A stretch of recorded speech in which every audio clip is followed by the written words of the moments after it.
ನಮಸ್ಕಾರ. ನಮ್ಮ ultimate banking master ಕ್ಲಾಸ್ನ ಈ ಹೊಸ ವಿಶ್ಲೇಷಣೆಗೆ ಸ್ವಾಗತ. ಕಳೆದ ಬಾರಿ ನಾವು ಬ್ಯಾಂಕ್ಗಳು ಫೈನಾನ್ಷಿಯಲ್ ಇಂಟರ್ಮೀಡಿಯೇಷನ್ ಮತ್ತು ದ ಸ್ಪ್ರೆಡ್ ಮೂಲಕ ಹೇಗೆ ಬಿಸ್ನೆಸ್ ಮಾಡ್ತವೆ ಅಂತ ನೋಡಿದ್ವಿ. ಬಟ್ ಇವತ್ತು ಬ್ಯಾಂಕಿಂಗ್ ಪ್ರಪಂಚದ ಅತ್ಯಂತ ಡೇಂಜರಸ್ ವಿಲನ್ ಬಗ್ಗೆ ಮಾತಾಡೋಣ. ಅದೇ ಕ್ರೆಡಿಟ್ ರಿಸ್ಕ್. ಯಾವುದೇ ಬ್ಯಾಂಕ್ ಮುಳುಗಡೆ ಆಗೋಕೆ ಅಥವಾ ಭಾರೀ ನಷ್ಟದಲ್ಲಿ ಸಿಲ್ಕೋಕೆ ಈ ಒಂದೇ ಒಂದು ರಿಸ್ಕ್ ಪ್ರಮುಖ ಕಾರಣ ಆಗಿರುತ್ತೆ. Okay, let's dive into this. ಇವತ್ತಿನ ಈ ವಿಶ್ಲೇಷಣೆಯಲ್ಲಿ ಏನೇನ್ ಕವರ್ ಮಾಡ್ತೀವಿ ಅಂತ ಕ್ವಿಕ್ ಆಗಿ ನೋಡ್ಬಿಡೋಣ. ಫಸ್ಟ್, ಕ್ರೆಡಿಟ್ ರಿಸ್ಕ್ ಅನ್ನೋ ವಿಲನ್ ಬಗ್ಗೆ. ಆಮೇಲೆ ಬ್ಯಾಂಕ್ಗಳನ್ನ ರಕ್ಷಿಸುವ ದ 5 C's ಕವಚ, ಹಾಗೆ ಸ್ಟ್ರಿಕ್ಟ್ ಬ್ಯಾಕ್ಗ್ರೌಂಡ್ ವೆರಿಫಿಕೇಷನ್ ಬಗ್ಗೆ. ಮತ್ತೆ ಕೊನೆಗೆ ಒಂದು ಸಣ್ಣ summary.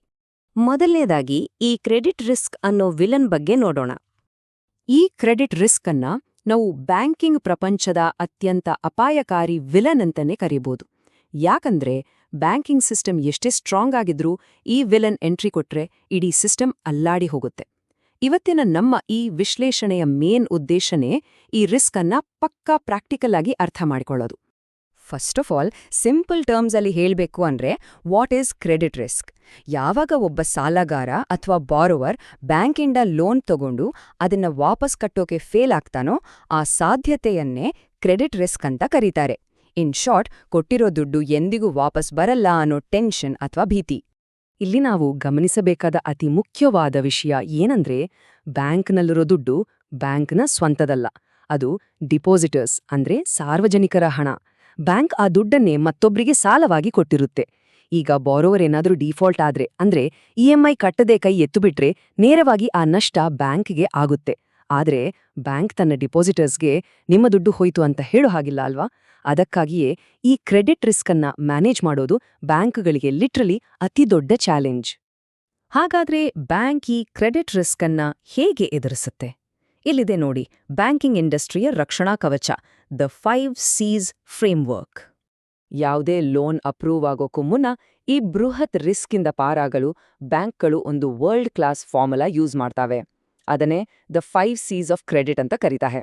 Character, capacity, capital, collateral ಮತ್ತು ಕಂಡೀಷನ್ಸ್. ಬ್ಯಾಂಕ್ಗಳು ಇವುಗಳನ್ನ ಬಹಳ ಸ್ಟ್ರಿಕ್ಟಾಗಿ ಚೆಕ್ ಮಾಡ್ತವೆ. ಇದರಲ್ಲಿ ಮೊದಲನೇ ಸಿ ಬಂದು ಕ್ಯಾರೆಕ್ಟರ್, ಅಂದರೆ ಸಾಲಗಾರನ ಚಾರಿತ್ರ್ಯ. ಸಿಂಪಲ್ ಆಗಿ ಹೇಳ್ಬೇಕಂದ್ರೆ, ಸಾಲ ತೀರ್ಸೋಕೆ ಇವರಿಗೆ ನಿಜವಾಗ್ಲೂ ಪ್ರಾಮಾಣಿಕತೆ ಇದೆಯಾ, ಇವರ ಇಂಟೆನ್ಷನ್ ಏನು? ಇದನ್ನ ಕಂಡುಹಿಡಿಯೋಕೆ ಬ್ಯಾಂಕ್ಗಳು ಸಾಲಗಾರನ ಹಿಂದಿನ ರೀಪೇಮೆಂಟ್ ಹಿಸ್ಟ್ರಿಯನ್ನ ಆಳವಾಗಿ ಗಮನಿಸ್ತವೆ. ಇದು ನಮಗೆಲ್ಲರಿಗೂ ಗೊತ್ತಿರೋ ಹಾಗೆ ಸಿಬಿಲ್ ಸ್ಕೋರ್ ಮೂಲಕ ಡಿಸೈಡ್ ಆಗುತ್ತೆ. ಒಬ್ಬ ವ್ಯಕ್ತಿಯ ಸಿಬಿಲ್ ಸ್ಕೋರ್ ಏನಾದ್ರೂ 750ಕ್ಕಿಂತ ಕಡಿಮೆ ಇದ್ರೆ ಬ್ಯಾಂಕಿಗೆ ಆ ವ್ಯಕ್ತಿಯ ಕ್ಯಾರೆಕ್ಟರ್ ಮೇಲಿನ ನಂಬಿಕೆ ಆಟೋಮ್ಯಾಟಿಕ್ ಆಗಿ ಕಮ್ಮಿ ಆಗ್ತಾ ಹೋಗುತ್ತೆ. ಈಗ ಎರಡನೇ ಸಿ ಬಗ್ಗೆ ನೋಡೋಣ. ಅದೇ ಕೆಪಾಸಿಟಿ ಅಥವಾ ಸಾಮರ್ಥ್ಯ. ಸಾಲ ತೀರ್ಸೋ ಯೋಗ್ಯತೆ ಇದೆಯಾ?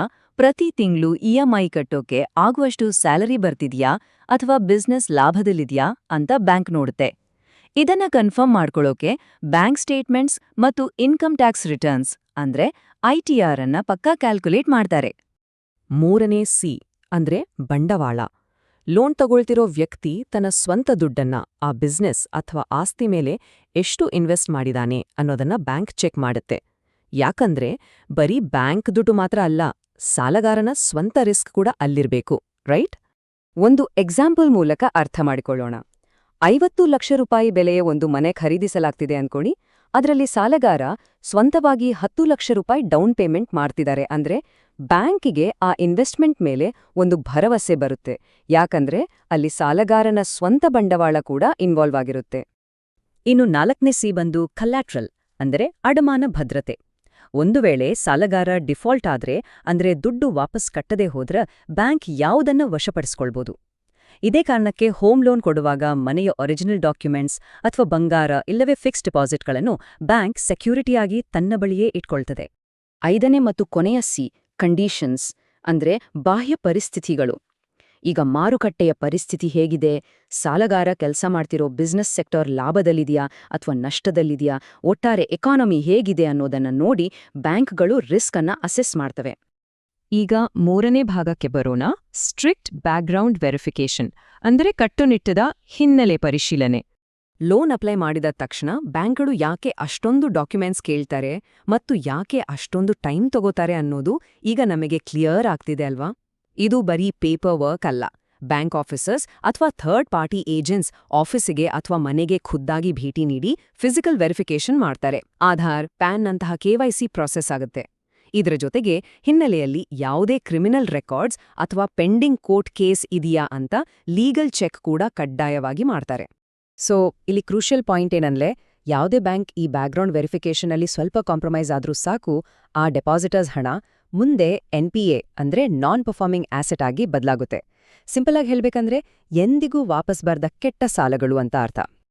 ಈಗ ಈ ವಿಶ್ಲೇಷಣೆಯ ಸಾರಾಂಶ ಅಂದ್ರೆ ಎಕ್ಸ್ಪ್ಲೇನರ್ ಸಮ್ಮರಿ ನೋಡೋಣ. ಇವತ್ತಿನ ವಿಶ್ಲೇಷಣೆಯ ಕ್ವಿಕ್ ರೀಕ್ಯಾಪ್ ಇಲ್ಲಿದೆ. ಪಾಯಿಂಟ್ ನಂಬರ್ 1, ಕ್ರೆಡಿಟ್ ರಿಸ್ಕ್ ಅಂದ್ರೆ ಸಾಲಗಾರ ದುಡ್ಡು ವಾಪಸ್ ಮಾಡದೆ ಡಿಫಾಲ್ಟ್ ಆಗುವ ಸಾಧ್ಯತೆ. ನಂಬರ್ 2, ಕ್ಯಾರೆಕ್ಟರ್, ಕೆಪಾಸಿಟಿ, ಕ್ಯಾಪಿಟಲ್, ಕೋಲ್ಯಾಟ್ರಲ್ ಮತ್ತು ಕಂಡೀಷನ್ಸ್, ಈ 5 C's ಆಧಾರದ ಮೇಲೆ ಲೋನ್ ಡಿಸಿಷನ್ ತಗೊಳ್ಳಲಾಗುತ್ತೆ. ಮತ್ತು ನಂಬರ್ 3, ಬ್ಯಾಂಕಿನ ಅಸ್ತಿತ್ವ ಮತ್ತು ಪಬ್ಲಿಕ್ ಫಂಡ್ಸನ್ನ ಕಾಪಾಡಲು ಬ್ಯಾಕ್ಗ್ರೌಂಡ್ ವೆರಿಫಿಕೇಷನ್ ಅನ್ನೋದು ಮ್ಯಾಂಡೇಟರಿ, ಅಂದ್ರೆ ಅತಿ ಕಡ್ಡಾಯವಾದ ಪ್ರಕ್ರಿಯೆ. ಆದರೆ ಇಲ್ಲಿ ನಮಗೊಂದು ದೊಡ್ಡ ಪ್ರಶ್ನೆ ಮೂಡುತ್ತೆ. ಈ ರಕ್ಷಣಾ ಕವಚ ಸಂಪೂರ್ಣವಾಗಿ ಒಡೆದು ಹೋದ್ರೆ ಏನಾಗುತ್ತೆ? ಬ್ಯಾಂಕ್ ದಿವಾಳಿಯಾದ್ರೆ ಆ ಪರಿಸ್ಥಿತಿ ಹೇಗಿರುತ್ತೆ? ಮುಂದಿನ ವಿಶ್ಲೇಷಣೆಯಲ್ಲಿ ನಾವು ಬ್ಯಾಂಕಿಂಗ್ ಪ್ರಪಂಚದ ಮತ್ತೊಂದು ಭಯಾನಕ ಕಾನ್ಸೆಪ್ಟ್ ಆದ ಬ್ಯಾಂಕ್ ಇನ್ಸಾಲ್ವೆನ್ಸಿ ಮತ್ತು ಬ್ಯಾಂಕ್ ರನ್ ಬಗ್ಗೆ ಡೀಟೇಲ್ ಆಗಿ ತಿಳಿಯೋಣ. ಈ ಇನ್ಫಾರ್ಮೇಷನ್ ನಿಮ್ಗೆ ವ್ಯಾಲ್ಯೂಬಲ್ ಅನ್ಸಿದ್ರೆ ಮಿಸ್ ಮಾಡದೆ ಮುಂದಿನ ಎಪಿಸೋಡ್ಗಾಗಿ ಕಾಯ್ತಾ ಇರಿ. See you next time.